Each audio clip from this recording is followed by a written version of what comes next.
We're talking about a better way to communicate whenever we're feeling a flood of emotion that causes us to want to either punch the person out or run like really fast, right? When we are feeling that compulsion to hit or hide, to pounce or pout, to move to silence or violence, we have to recognize there is a better way. But to do so, we've got to really be committed to learn to listen. And secondly, learn to look. Learn to look. Today, we talked about a principle that I learned from a book called Crucial Conversations from a company called Vital Smarts. Sounds pretty good, huh? Vital Smarts. Important things to know. Um, in the book, Crucial Conversations, they describe and they define what a crucial conversation is. Let's see if we can kind of get clear on it ourselves. It's got three components, and they use a triangle to communicate these three components. The first side of the triangle is opposing opinions. Uh, you both see something differently.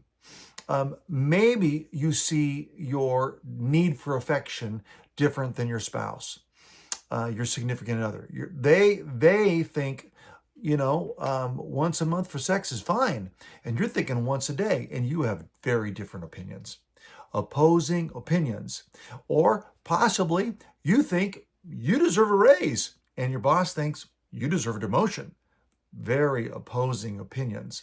So that's the first part. The second part of the triangle, on this side, you have strong emotions. Well, of course you do. You really want those things, and they really don't want those things. That's strong emotions. And the last part of this triangle is the bottom part, and this part down here is stakes are high. Yeah, the stakes are high. This is your marriage. This is your love relationship. This is your sexuality. Stakes are high.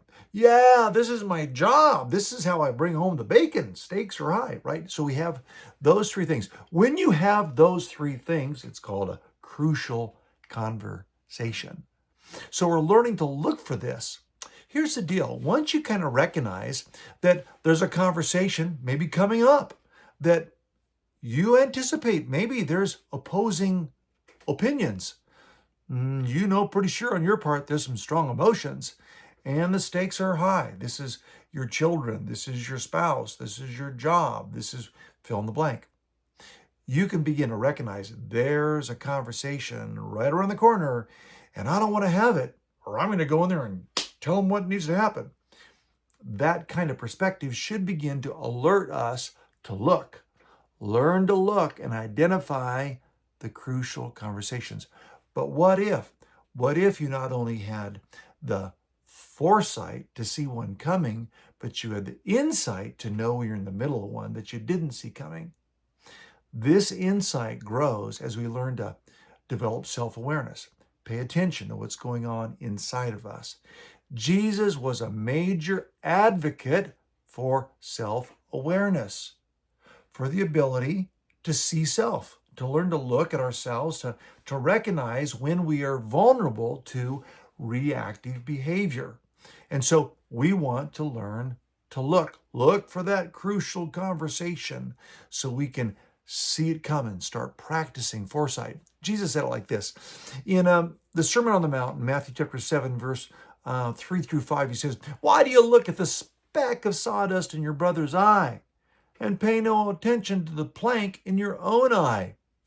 First, how can you say to your brother, 'Let me take the speck out of your eye,' when all along there's a plank in your own eye?" Right? That's what usually happens, is because we don't see the plank in our own eye, we end up clobbering them. So Jesus goes on and says, first,